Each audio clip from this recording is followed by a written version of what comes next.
I want to preface this by saying it's completely unscripted, and it's basically going to be a rant, a car rant, a crant, if you will. Because I need to get things off my chest. And just apologies now in advance if the camera is all shoddy, because I'm literally just holding it with my phone. But let me just give you context. If there is things that are going wrong in your life, or like you're trying to push yourself and better yourself, and it feels like you're taking one step forward, two steps back. Hopefully you're taking two steps forward and only one step back. Not vice versa. But I am heart sore today. My husband and I have been trying to to buy our first house. And, I just turned 36. And it's one of those things that you play the comparison game, which is a never fun game to play. And you're like, well, literally everyone around me that I know, is, they have a house, that are younger than me, that are older than me. Just everybody has a house. And with this instability of the world that we're in, I was like, this would have been the perfect way for us to just have a little bit more stability. And that's where I've been at for a very long time.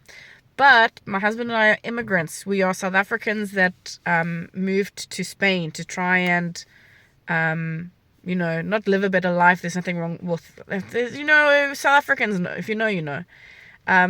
But it's hard to start over your life again. And this is like the fourth time that I have started over. But I don't make a lot of money because I'm a teacher, and it's a very vocational job. I love my job. I can't see myself doing anything else. But, there are consequences for having a job that, your money doesn't go as far as you'd like it to go, which is, so many people in the world. And, I have a lot of gratitude for my job, and that I have a job that, has a steady income. But, I also sometimes wish I had a job that I could afford to buy a house like this. Anyway, backtracking. So a lot of things have been going on in the past couple of months, and I've been in the space where 2026 is going to be the year of big shifts, fundamental shifts. And I can feel myself for the past couple of years, it's been happening slowly, but I really wanted to sort of swing 2026 into a whole new destination plan. In that saying of, if nothing changes, nothing will change.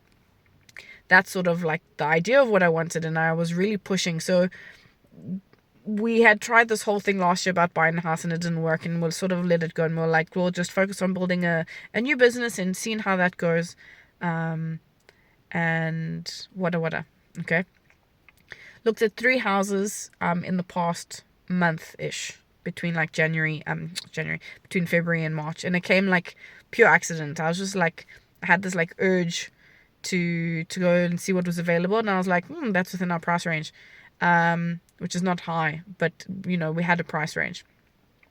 And all 3 houses, it came to nothing. And the final house, we were supposed to look at it tomorrow morning, and I got a message this evening, maybe 2 hours ago, that it wasn't happening.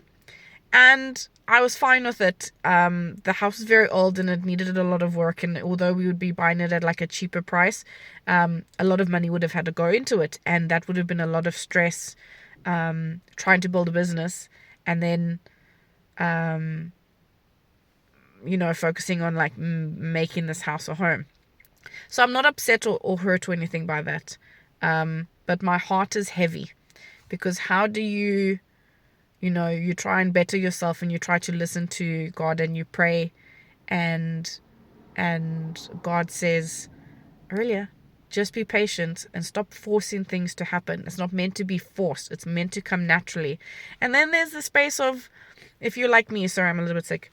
If you're like me, you put all your effort into something, because effort equates to success, right? And the more effort you put in, the more successful you are. That's how things work in my brain. Obviously, in the reality, for some people, it's not. A lot of people, shit just falls into their lap because they, were born into wealth or privilege or whatever. So here stands the question of, number one, make sure you're praying, so that when you're praying, when you have these moments of clarity and God gives you an answer. I can't tell you what happened this week. But it was very clear in the past 24 hours, because I was umming and ahhing about this house, and we'll see the house, and I don't want to just accept the house because it's an option and it would give us stability. It must be something that we really and truly love.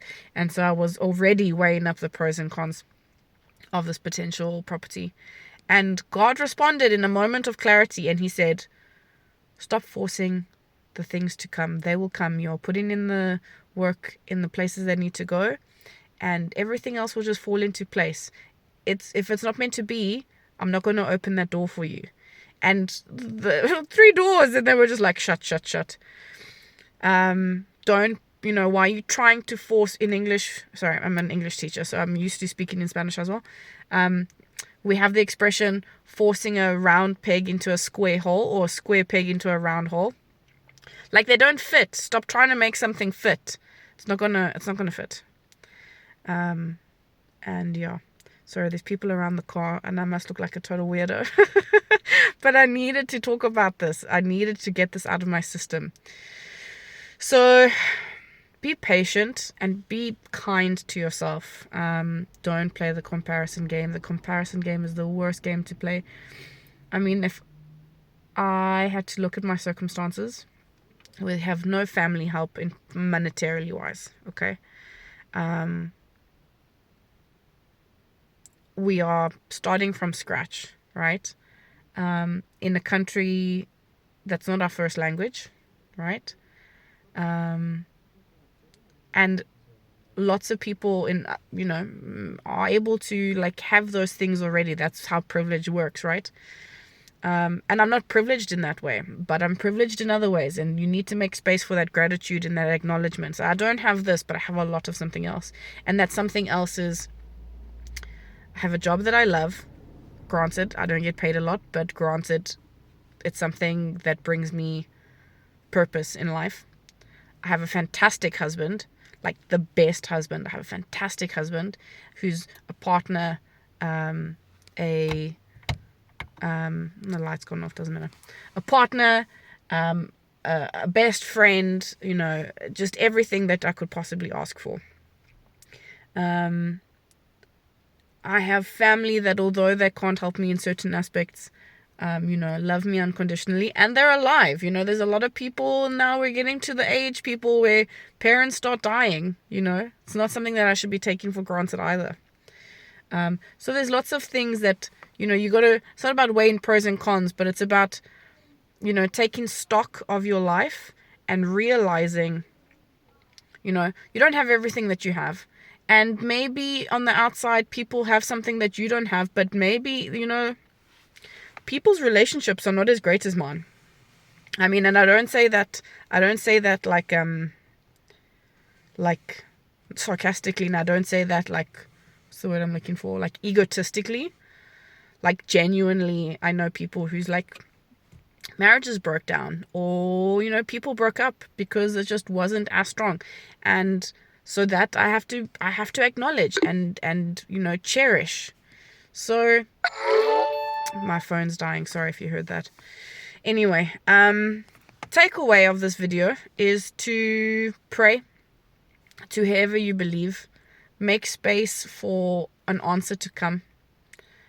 Trust in the timing of your life and don't give up, because, I was probably like exactly a month ago, like halfway into February, I was feeling very down about everything. Like, why don't I have this? And why don't I? Why it's not fair? Make space for your feelings, and acknowledge your feelings. Like, I'm fine about the house, but I'm really down and my heart is heavy about, wanting that stability and wanting something that I can call my own. And not having that, and I'm feeling very emotional about it. So make space for your feelings, but something else is coming, and that's such a hard thing for us to like accept. As people, you see it on Instagram as like these airy fairy like sayings, and like, yeah, no. Give yourself permission to genuinely believe that, because I said it a couple of weeks ago. You can't hold on to something that you can't control. Like, I have nothing in my hand, and I'm the type of person that, like, I'll squeeze, trying to get something out of my hand. Like, hopefully I can squeeze and get like some orange juice or glitter or whatever. But if I open my hand is still empty. But if my hand is open, at least it will be ready to receive something when something does eventually fall into my hand. Do you know what I mean? So, yeah. Car rant over. I hope that you found some companionship if you are going through some stuff as well. And just know that, big feelings are okay. Sad feelings are okay. Feel them feelings.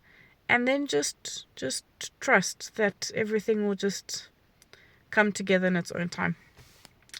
Okay, everybody. Peace out.